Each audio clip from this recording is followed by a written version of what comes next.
मनाचे श्लोक हे समर्थ रामदास स्वामींनी रचलेले मानवी मनाला मार्गदर्शन देणारे पद्य आहेत। मनाचे श्लोक हे संस्कार व सुविचार म्हणून म्हटले जातात। तर मनाचे श्लोक या सेगमेंटद्वारे आपण एक एक करून हे सर्व श्लोक व त्यामागील अर्थ मराठी, हिंदी आणि इंग्रजी मध्ये जाणून घेणार आहोत। तर आज आपण मनाचे श्लोक क्रमांक 9 मधील त्यांचा सुविचार व त्यामागील बोध जाणून घेणार आहोत। नको रे मना द्रव्य ते पुढिलांचे, अति स्वार्थ बुद्धी नरे पाप साचे, घडे भोगणे पाप ते कर्म खोटे, न होता मना सारिखे दुःख मोठे। अर्थ मराठी। या श्लोकात रामदास स्वामींनी मनाने कसे आचरण करावे याबद्दल सांगितले आहे की हे मना, पुढिलांचे अर्थात दुसऱ्यांचे धन संपत्ती यांचा मोह बाळगू नकोस। हे मना, स्वार्थी बुद्धी बाळगू नकोस, कारण स्वार्थी विचार व कृती केल्याने पापाचा संचय होऊ लागतो। पाप कर्म हे खोटे कर्म म्हणजेच दुष्कर्म असल्याने त्याचे वाईट फळ भोगावेच लागते व गोष्टी मनासारख्या न झाल्याने होणारे दुःख हे मोठं असतं। मित्रांनो, आयुष्यात पैसा जितका महत्वाचा असतो तितकाच महत्वाचा असतो तो मिळवण्याचा मार्ग। स्वतःच्या कष्टाने मिळवलेल्या गोष्टींमध्येच खरी तृप्ती व आनंद असतो जो कायम टिकतो। तर स्वार्थ बुद्धीने अयोग्य मार्गाने दुसऱ्यांना फसवून मिळवलेल्या गोष्टी पापकारक असून त्यातून मिळणारा आनंद क्षणिक असतो। त्यामुळे आयुष्यात स्वार्थ बुद्धी न बाळगता स्वतःच्या कर्मांवर जोर द्यावा। अर्थ Hindi.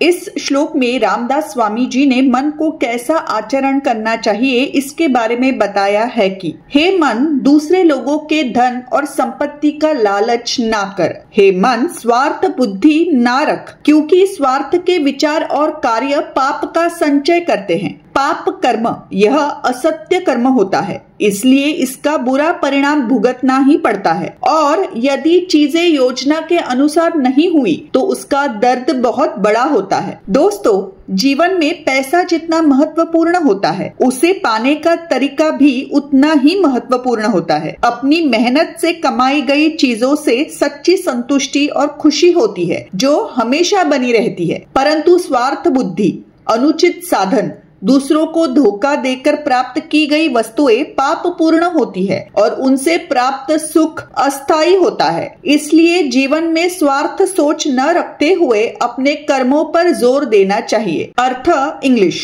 In this shloka, Ramdas Swamiji has talked about how the mind should behave. He says, "O mind, do not lust for other people's wealth and property. O mind, do not be selfish in your intellect, as selfish thoughts and actions accumulate sin.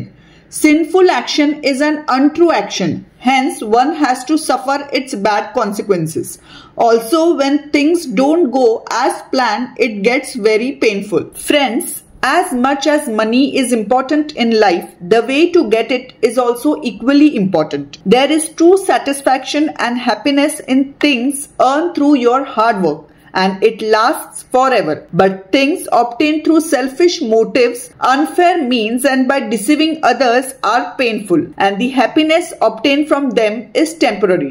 Therefore, one should always focus on one's action in life without having selfish thoughts. तर मित्रांनो, आजचा हा video तुम्हाला आवडला असल्यास हे संस्कार व सुविचार लोकांपर्यंत पोहोचवण्याकरिता तो नक्की शेअर करा आणि मैत्री दोस्ती कॉर्नर हे चॅनल जरूर सबस्क्राइब करा। धन्यवाद। राम कृष्ण हरी।